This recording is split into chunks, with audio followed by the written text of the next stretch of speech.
Hello dear students and parents.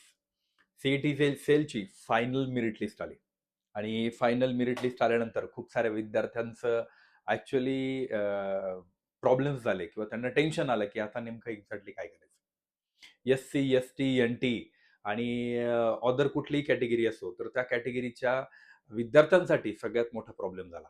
काय problem झाला तर त्यांच्या रिसिप्ट ॲक्सेप्ट झालेल्या नव्हत्या. त्यांची कॅटेगरी डायरेक्ट ओपनमधून आलेली आहे. मग एक्झॅक्टली या विद्यार्थ्यांचं कॅटेगरी ओपन कसं काय झाली?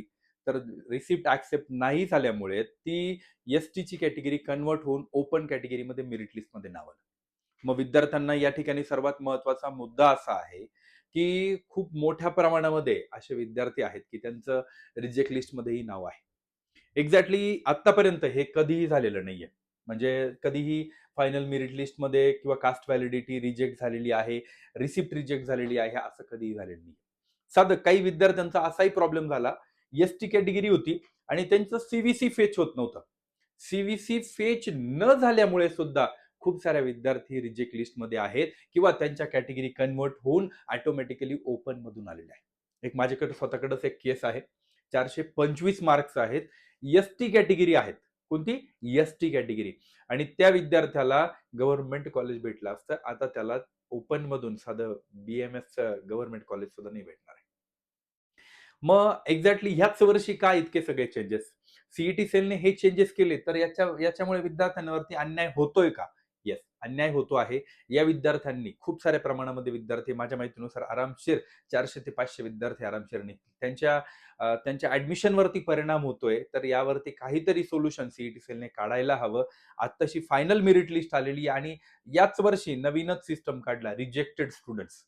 अरे पण व्हाय रिजेक्टेड? आता जर रिजेक्टेडची जर यादी जर काढली फॉर एक्झाम्पल, तर त्यामध्ये खूप चांगले मार्क्सवालेही विद्यार्थी आहेत. काही विद्यार्थ्यांची रँक आहे साधारणतः 30,000, 35,000, 40,000, 50,000 रँकवालाही विद्यार्थी रिजेक्टेड लिस्टमध्ये. त्या बिचाऱ्याला एमबीबीएस गव्हर्नमेंट कॉलेज भेटलं असतं किंवा प्रायव्हेट कॉलेज भेटलं असतं, तोही रिजेक्टेड लिस्टमध्ये आहे. का रिजेक्टेड लिस्टमध्ये? आजपर्यंत कधी रिजेक्टेड लिस्ट नावाची गोष्ट आली नाही. आजपर्यंत जेही सीईटी सेलने काम केलं, की डॉक्युमेंट अपलोड करायचं नंतर ऑप्शन दिला. कारण ऍक्च्युअली जे फिजिकल व्हेरिफिकेशन होतं ते तर नंतर होणारच आहे.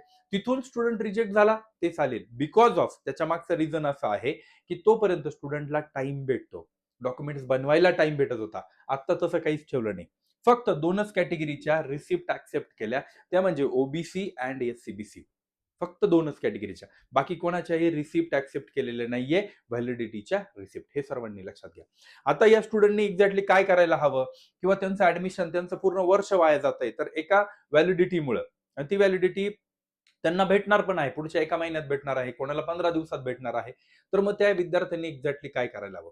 यामध्ये विद्यार्थी मित्रांनो कुठलंही सोल्युशन नाहीये. फक्त तुम्ही एकदा सीईटी सेलला जाऊन म्हटलं तर व्हिजिट करून घ्या. एकदा बोलून बघा काय होतंय का? जर थर्ड राउंडला परत जर रजिस्ट्रेशन ओपन झाले, पण सर्वात महत्त्वाचा विषय थर्ड राउंड पर्यंत एस-सी, एस-टीच्या आणि एन-टीच्या जागा शिल्लक राहतील का? बिलकुल नाही. तर हा सगळ्यात मोठा इश्यू आहे आणि खूप साऱ्या पॅरेंट्सनी तर कोर्ट केसही करून दिली आहे. जेन्युइनली सांगायचं जर झालं. सो हा एक प्रॉब्लेम सर्वात मोठा आहे.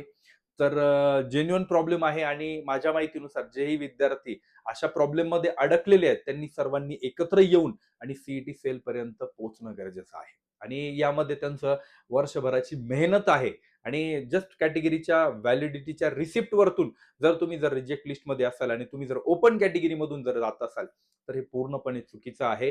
याच्यावरती काही ना काही सोल्युशन म्हणून तुम्ही सर्वांनी एकत्र येऊन हे व्हिडिओ बनवण्यामागचं रिझनच ते तुम्ही एकत्र येऊन आणि सीईटी सेलपर्यंत धाव घेणं गरजेचं आहे. कशा पद्धतीने तुम्ही कॉल करून, तुम्ही मेल करून, तुम्ही कोर्ट केसही करू शकता. जसं तुम्हाला सुटेबल वाटेल सर्वांनी एकत्र येऊन काहीतरी याच्यावरती सोल्युशन काढण्याचा प्रयत्न करा. Thank you so much. जर काहीही अडचण आली, कधीही काही वाटलं तर ब्राईट फ्युचर तिथे आहे. ब्राईट फ्युचर मी स्वतः डॉक्टर सागर जाधव तुम्हाला मदत करणार आहे. यामध्ये जेवढी माझ्या पद्धतीने मला मदत करता येते तेवढी करण्याचा प्रयत्न मी या ठिकाणी करतो आहे विद्यार्थ्यांना.